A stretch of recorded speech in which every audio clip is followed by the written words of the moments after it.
Perkenalkan, nama saya Tiara Nabila dari Prodi S1 Kesehatan Masyarakat, Fakultas Ilmu Kesehatan Dh.Sen Bengkulu. Baik, di sini saya akan membahas tentang tuberkulosis atau TB paru. Sebelumnya teman-teman ada yang tahu apa itu tuberkulosis atau TB paru? Langsung saja disimak. Tahukah kamu bahwa Indonesia merupakan negara dengan jumlah pasien TBC terbanyak kedua di dunia? Perkiraan jumlah pasien TBC di Indonesia saat ini berjumlah 842.000. Dari jumlah tersebut, baru 60%-nya yang dilaporkan ke Kementerian Kesehatan. 40%-nya atau kira-kira 336.800 kasus TBC belum berobat atau belum dilaporkan. Bahkan, setiap hari sekitar 300 orang di Indonesia meninggal karena TBC. Wah, bukan angka yang sedikit ya. Lantas, apa sih sebenarnya TBC itu? Tuberkulosis atau TB paru merupakan suatu penyakit menular secara langsung dan penyakit infeksius yang disebabkan oleh bakteri Mycobacterium tuberculosis. Nah, biasanya bakteri ini masuk melalui salur pernapasan, salur pencernaan, dan luka yang terbuka pada area kulit. Biasanya melalui droplet langsung kepada penderita. Bakteri tersebut masuk dan terkumpul ke dalam paru-paru sehingga akan menyebabkan berkembang biaknya pada orang yang daya tahan tubuhnya lemah dan akan menyebar melalui pembuluh darah atau kelenjar getah bening. Kuman TBC hanya dapat dilihat dengan menggunakan mikroskop yang terlihat berbentuk batang dan sifatnya tahan asam. Oleh karena itu, kuman TBC sering disebut sebagai bakteri tahan asam. Oleh sebab itu, infeksi TBC ini dapat menginfeksi ke seluruh tubuh seperti paru-paru, saluran pencernaan, tulang otak, ginjal. Apa sih gejala yang ditimbulkan oleh tuberkulosis?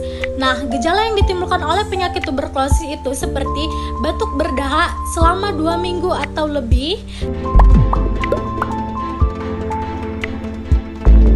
sesak napas,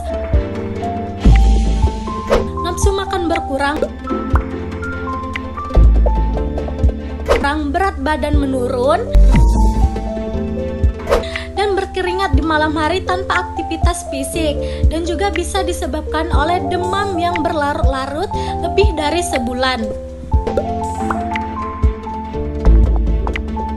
Apa sih faktor resiko dari penyakit tuberkulosis tersebut?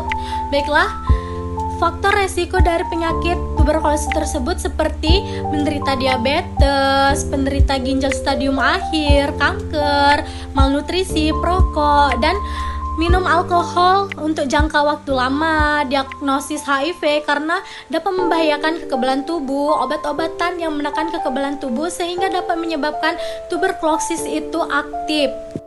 Kejadian tuberkulosis ini dapat dipengaruhi oleh beberapa faktor. Faktor pertama yaitu faktor usia. Karena insiden tertinggi penyakit tuberkulosis ini adalah pria usia pada dewasa muda. Nah, di Indonesia terdapat 75% penderita adalah kelompok usia yang produktif.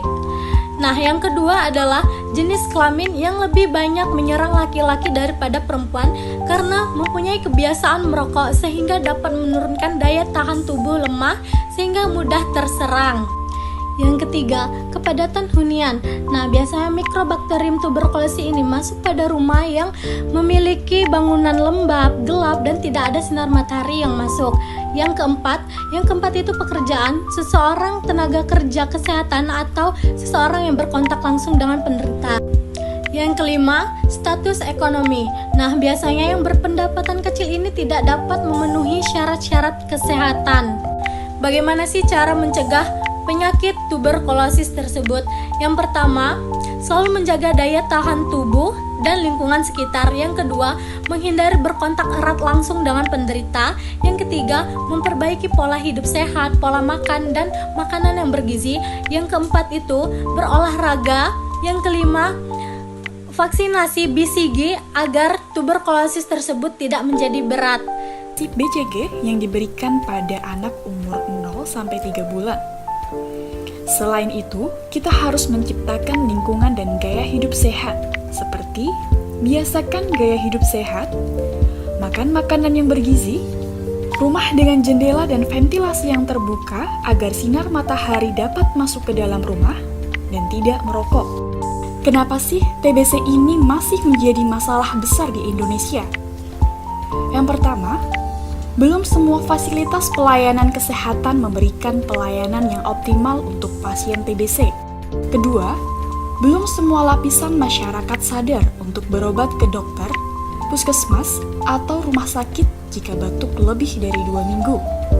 Ketiga, belum semua lapisan masyarakat paham tentang penyakit TBC, bahayanya, cara penularannya, pengobatannya, dan pencegahannya.